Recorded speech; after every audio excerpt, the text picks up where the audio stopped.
'Yan Najeriya ku ba mu haɗin kai makamin Bola Tinubu don Allah. Tuna bai da kishin ƙasa. Don uwashi. You are able to ensure that each and every SIM card can be tracked wherever it is for whatever purpose it is being used. Are you happy to tell us why we are in a situation where people are kidnapped? The same SIM card are being used, but it is not being tracked as adequately as possible. But if you make a mistake, of insulting a politician with the same SIM card, in less than 24 hours, you'll be facing it. See, I want to assume Tinubu and the security agencies, the military, has not seen this video. This video has been trending everywhere. This military, these bandits people threatening to kidnap Tinubu. Yes. So, anyways, take your time, watch this video to the end, and listen to what these Zamfara state governors said about this insecurity in the land. See the secret, the people he has exposed. You know, this man is like, he said, not the fear. Just watch this video to the end. Come back and talk about it. Correct to say what you're dealing with in your state is banditry, or is it something more grave than that? Well, I mean, it all depends on classification. You can call them bandits, you can call them thieves, you can call them any name. But my understanding is, what will be the reason for these banditry activities? That's number one. Two, if you talk about Niger Delta, I will say yes, there's an economic reason why people are fighting to get certain things. If you look at Boko Haram, you will say that it's a religious issue because they believe in their faith, and therefore they want to defend their faith. What is the reason in Zamfara? We are the same people, 99.9% same religion. So what is the reason? What are they fighting for? This is the question. Have you been able to find an answer to that question? That is still what we're trying to do, because I cannot understand why. And imagine if today they're going after government officials. They say, okay, they have grievances with government officials, but they kill innocent people that barely even eat 1 square meal in a day. What could have been the reason? That must be crazy. And that is still what we're trying to find out. And to deal with that is, you need to deal with these people decisively. And in taking that decisive measures, let's talk about the role of the federal government in all of this, because so far it's been your efforts we've talked about. How much of an influence does the federal government have in, or has in, fighting this war with you in Zamfara state? What's been the involvement of the federal government? The security situation is not just for Zamfara. It's across all the northern part. However, Zamfara play a dominant role in terms of the banditry, because this is where they hibernate. They move from Zamfara to Katsina, Niger, Kaduna, Sokoto, and so on and so forth. And you know, it's the responsibility of federal government to provide safety of people, lives and property, which is the security forces that include the military, the police, as well as civil defense. Yeah, they're doing their best. However, there's a need to do more to deal with these guys decisively. Like I said, we know where these guys are. We know where they live. We know their parents. You know them as a government? Of course we do. They live with the same community we live. So why is it difficult to get them? That is the $1 million question that I should ask you. We are trying to understand, for those of us who are now conversant with Zamfara, have never been there, and we hear you as the Chief Security Officer speak tonight to say you know these people, but yet you can't get them. It's a head scratcher. It is something that we are trying to all put our heads together. That is why, from what I can do as a governor, to have this CPG as a first line of defense.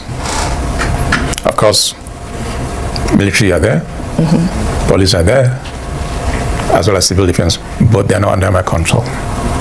They are under the control of federal government, and they are doing their best.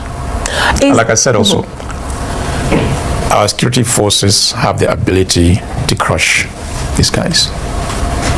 But they are not. They're trying their best. Trying their best. Like what happened within the last 3 days when one of the major kingpin, Halilu Sububu, was killed. It is a combination of both military as well as the CPG and the community that made it possible. And I commend them for that. Okay, I wanted to take you back to one of the questions you raised tonight about what is fueling this in Zamfara, because you seem to say, I mean, it doesn't look like there's a religion undertone to it. The people they kill are also poor, so they're very poor, so there is no reason surviving. To go after them. But there's a question of the mining, the natural resources in Zamfara State. Don't you think that is enough to fuel all of this in Zamfara State? And I wanted you to answer if the ban placed by the federal government is still in place on mining in your state. The ban has been in place since 2018, so it's nothing new. I also met it. What I did on my own part is to also make sure the traditional institution do not give this consent form or consent letter for any mining activity in Zamfara State. And it's one reason why we had to issue an executive order that will stop giving out consent letters on mining by traditional rulers. Now, yes, there's a kind of correlation between insecurity and mining. And that's the reason why we're making conscious effort to have a clear understanding between the state and the federal government on what would be the best way to go about it. Of course, it's about revenue as far as I'm concerned. If we're able to get it together and make it functional, that means there's an additional revenue that will be coming to state government, which will be used in making some significant projects that will be for the benefit of our people. And I'm happy there's that synergy now between the state and the federal government in terms of mining activities on what will be the way forward. We're trying to fine-tune the whole thing. Okay, so if I understand you, this ban on mining that has been in place hasn't really shifted the needle in terms of the nexus between mining or illegal mining and security in the state. What I'm hearing is that some of the bandits are also engaged in some mining activities. For example, the guy that was killed 3 days ago, the Halilu Subu. But the rest are just artisanal miners, so to say. So it is something, like I say, we're trying to fine-tune to understand what is really happening and what would be the best way to make it effective and functional, so that in the long run, there will be revenue coming to both federal and the state government, and it's ongoing. Okay. For those who don't understand how our constitution works and the power sharing formula of the exclusive, the concurrent lists and all of that, as to why the governor and the chief security officer of the state seems powerless, let me ask you, if the reverse were the case, if you had the powers as the governor of Zamfara State, what would you do differently? What I will do differently is to go in there and crush these guys within the shortest possible time, because they are under my command. But right now they're not under my command, so I have to rely on federal government to give instructions. And that is why this collaboration between the state and federal government is important. And for now, it's kind of seamless. And this is one of the reasons why we're able to get this guy and kill him 3 days ago. So my prayer now is to sustain this effort. If we're able to sustain and take the war to them, not wait until when they are attacked, I think within the shortest possible time, it will be a different story. Interesting. Let's talk about more efforts. There have been previous efforts to negotiate with bandits in the past. Previous administrations across various parties and various states had tried it. Did it work? Well, it appeared. Was there any difference? But there was a channel. Was there any significant changes? Those are valid questions, but it did happen. I'm asking you. Well, we heard stories of how they failed, but initially they were set up. So the question is... That is the reason why I said, for me, yes, I will not negotiate with the bandits. Great. Mr. Governor, let me just ask you the question, because I was laying a background to it. That it's been one of the options that some governments have explored, and you made the headlines late last year when you accused the federal government of negotiating with bandits in your state without your knowledge. I believe the phrase you used was clandestine negotiations. So they do exist. Why don't you want to explore that? Is it because they have failed in the past, as you have highlighted? Adesha, this is not the first time we heard of such understanding or negotiation, to call it, between federal government or even the state government and the bandits. The question is, Did that yield any results? Why didn't the killings stop? That's the question. So that means something fundamental is wrong. And if you realize something is wrong, then you need to really change your tactics. And that is why from day one I said I will not negotiate with any bandit. The only condition that I will is when they lay their arms, with a very clear term, without any condition attached to it. How much of that have you seen? Has it worked either? For me, as a layman, what I believe is you don't negotiate at the point of weakness. You only negotiate at the point of strength. And that is the only way these people understand you're serious and you're committed. And you have spiritual power. It's like you're just making them much more important than the people that are being killed. And that is unfair. Why would you go and negotiate with somebody who is killing innocent people? It doesn't make sense. And like you rightly said, as a chief security officer of a state, why would someone come into my state with my knowledge to negotiate with these people? Is that fair? I should be the first point of contact. Whatever it is, let's sit down, agree, and discuss. At least I have an idea. And I can tell them exactly what it is, because I live with these people day and night. Having sleepless nights, phone calls every day. X is being attacked. People have been kidnapped. So, did the federal government tell you why they took that decision without your knowledge? Did they admit it? We had series of meetings, and we came to a common understanding. And so far, it is going. And that is why we insist on that synergy between states and federal government. So far, so good. And my prayer is it should be sustained. So that we can get to the end of this banditry. These are just few people terrorizing people. You think they're more powerful than the state? At this point, it does look like so. I don't think so. We are ready, we are committed, and we'll come to the end of banditry in Zamfara State, northern Nigeria, as well as Nigeria in general. That is reassuring, and we really do hope that that comes to fruition. Absolutely. And I think every Nigerian... We've started doing that. We really hope for that. And it will be sustained. Indeed. Well, speaking about clandestine operations or negotiations, very recently there was a letter allegedly signed by your secretary to the state government. It went viral. It requested a sum of about 1.3 billion naira, I recall, for settlements with some bandit kingpins for you to be able to carry out activities in the state. Well, the government came out very quickly to deny that. But where did that letter originate from? I mean, it's a couple of weeks after. Have you been able to identify where it came from and who was behind it? First of all, it was a very, very big mischief by political opponents to paint Zamfara State Governor Dodolal as a bad guy. I worked for more than 30 years in my life. I have experience in governance. There is no way any right-thinking person will sit down and write that kind of memo, knowing that someday somebody will come and look at that memo. And I'll be so stupid enough to sit down and write names of all the bandits, 1, 2, 3, 4, 5 bandits, to give them money. My stand has always been clear to whoever cares to listen. I do not, and I will not negotiate with bandits.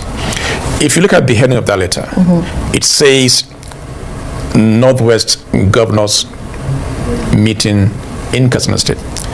This is something that took place 3 months ago. If you look at the body of the letter, it's asking for money. And there are two parts of that letter. One for the bandit, one for some journalist. Yes. Would I be stupid enough, even if I'm going to bribe you as a journalist, for example, to write down Adeswa, X amount of money? Does it make sense to you? That is number one. Number two, I challenge anybody. The way the letter was addressed, HC, which means Honorable Commissioner of Finance, go and check all the memos from 29th of May 2023 to date. If there's any of such memo that I've addressed my commissioner, please I'll give you a lot of money as a proof. Okay, because we do not want to bet and I don't want to collect your money. But so it's mischief. Mischief. And also to answer you, it's a world of technology. It's so easy to find any information. And we're able to trace down the IP address of that. So you do have those behind it? We are. And who was behind it? No, I won't tell you because there's a legal process. Has the person been arrested? Was it one individual? Well, we've communicated to the IG, DSS, NIA, with the full information as to who is responsible. So we're waiting, and the legal people will follow to make sure that person is brought to justice. So it will be a deterrent against such mischief. Is this someone in politics? Someone in your state? They're so narrow-minded, even the way the whole thing was crafted. Was it someone in your state, Mr. Governor? Well, Adesla, when the case is out, you'll know. We'll make it public. Okay, we keep our fingers crossed. But for some of our viewers that are watching and who have heard you say, you would not be stupid enough to write or sign a memo, they might interpret that as to say you don't leave trails. So are there clandestine negotiations or operations you do without writing and having to sign? I just wanted to clarify I'm much more intelligent to be able to handle my memos. So you do have memos like that, but you just don't there's nothing that is hidden. After all, it's for public consumption. That is why I said, go to Zamfara. You have a correspondent in Zamfara. Yes, we do. Can you tell that person tomorrow to go to Minister of Finance and look at all the memos, the way we write memos? If there's any absurd memo, I will give that person 20 million naira tomorrow. Okay, Mr. Governor, you do have a lot of money you want to give out. Yeah, well, I can sacrifice that money. You can sacrifice it. Great. So as to bring justice and fairness to people. Great. Interesting. There's a common sentiment that these bandits are well known, and you've explained it to us, and yet the situation remains. But despite all of this, one wonders how Zamfara and the governor are able to carry out any activities. Do you think that the situation in your state is blown out of proportion, or is it underreported, or you're just able to function within the chaos? You see, number one thing is I refuse to be distracted by anybody. I remain focused. And that is the essence of governance. Zamfara State, unfortunately, has faced too many challenges. From education, we're at the bottom. Healthcare service delivery, non-existent. Infrastructure, zero. This is what Zamfara was known for. But for any responsible leader, you need to look at the situation, do effective planning, and be able to remain focused and deal with the situation. And that is exactly what we're doing. It is interesting to know that when we took over, there were a lot of liabilities, ranging from backlog of salaries, 4 months. Examination fees? NACO, WAEC, judiciary, scholarship, and so many others, running into billions of money. And guess what? We're able to clear all those. It is also interesting to know, since 2011, there hasn't been any payment of pension or gratuity to the tune of 13.6 billion. So far, we've cleared about 9 billion of that money. And we declared state of emergency on health November last year, November 28, 2023. In January this year, January 30th, we also declared state of emergency in education. And as we speak, we are rebuilding, reconstructing over 350 secondary schools. We are rebuilding and rehabilitating more than 400 primary schools. And this all come fully equipped with the furniture and everything, as well as capacity building. You've seen some of the schools.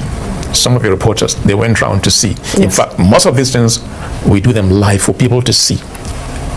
You have them right on the screen, yes. What we've done in all the hospitals. In the past, we don't even have, what do you call this pregnant woman when you want to check and whatever they call it? In fact, the ultrasound machine? We had only one ultrasound. Even that ultrasound was in the whole of the solid state? tape. In the whole of Zamfara State. You've seen the hospital, the condition of our hospital. It was an eyesore. People were earning 7,000 naira as salary in Zamfara State, the civil servants. You can imagine, 7,000 naira.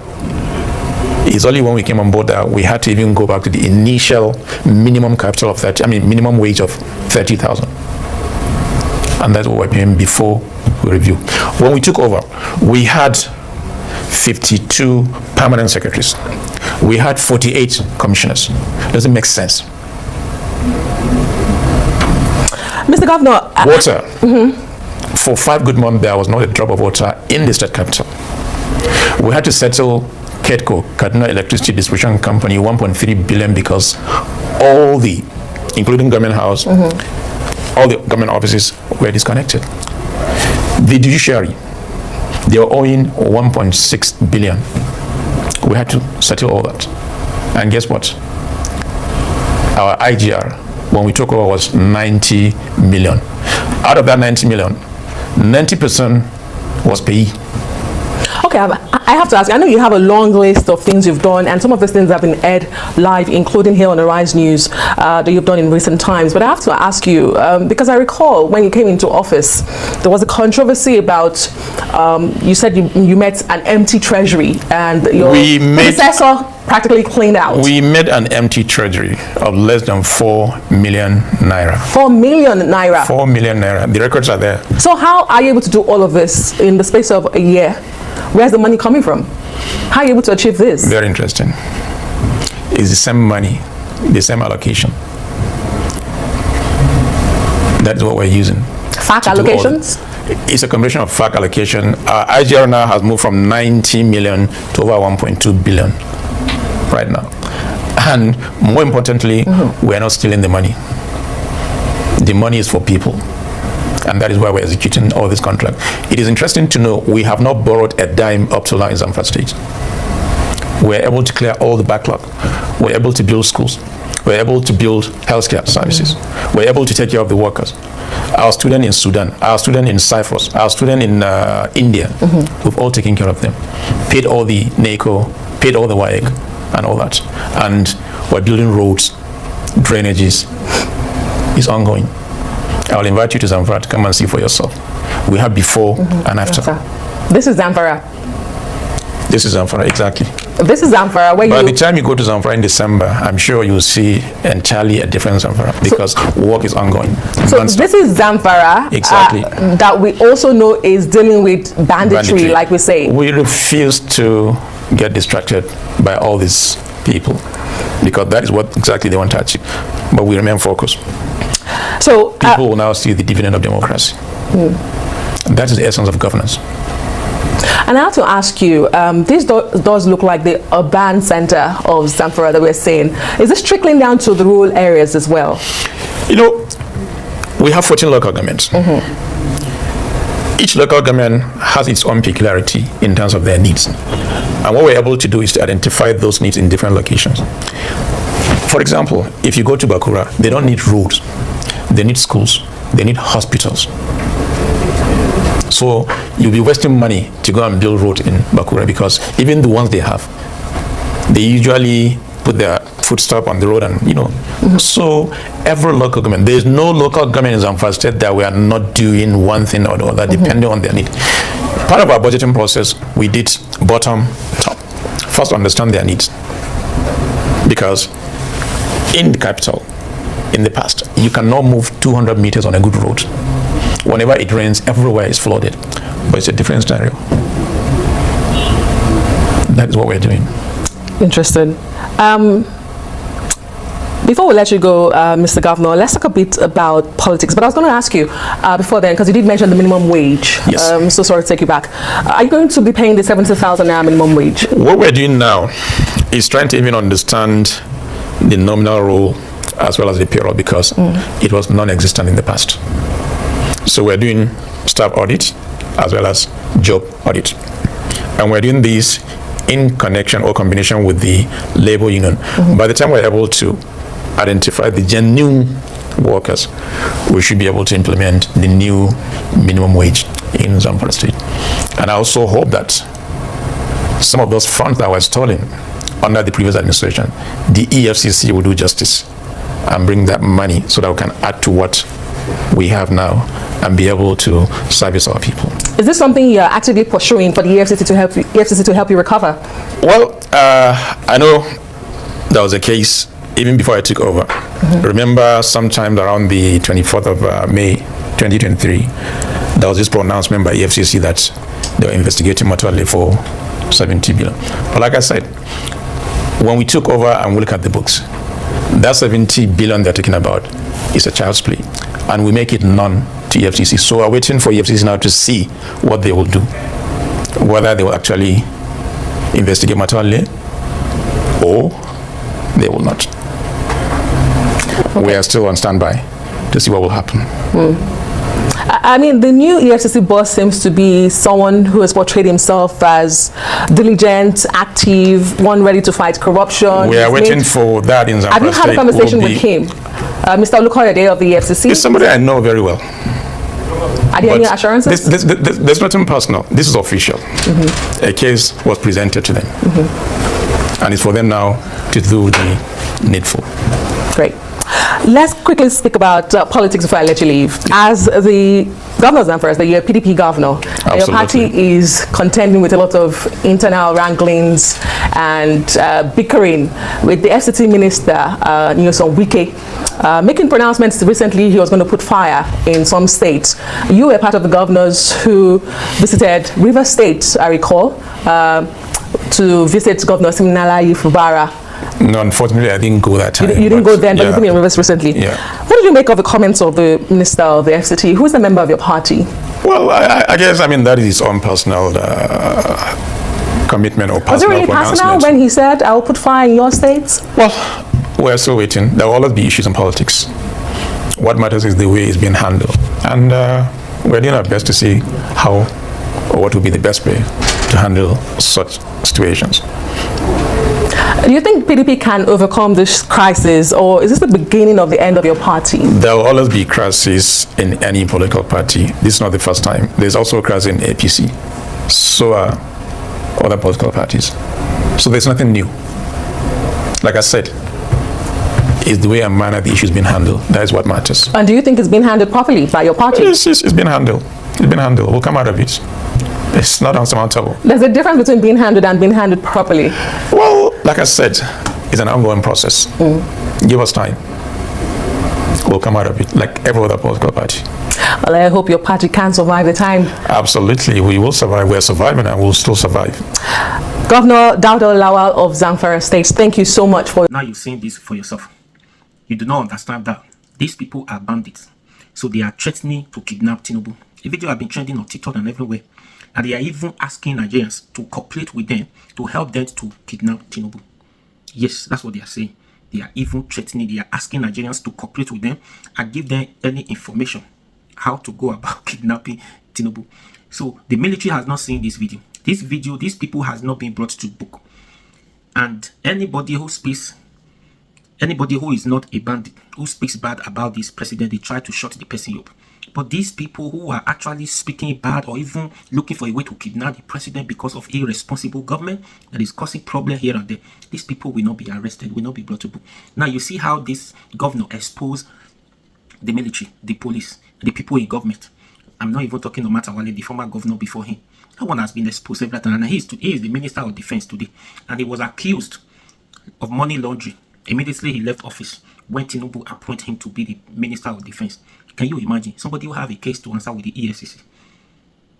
So this is problem everywhere. I don't understand why. Anyways, this is the country we find ourselves. So please, do me a favor. Subscribe to this YouTube channel so that you get all this, or you can only get all this audit from me. Now you don't understand. Help me, help your brother. Subscribe.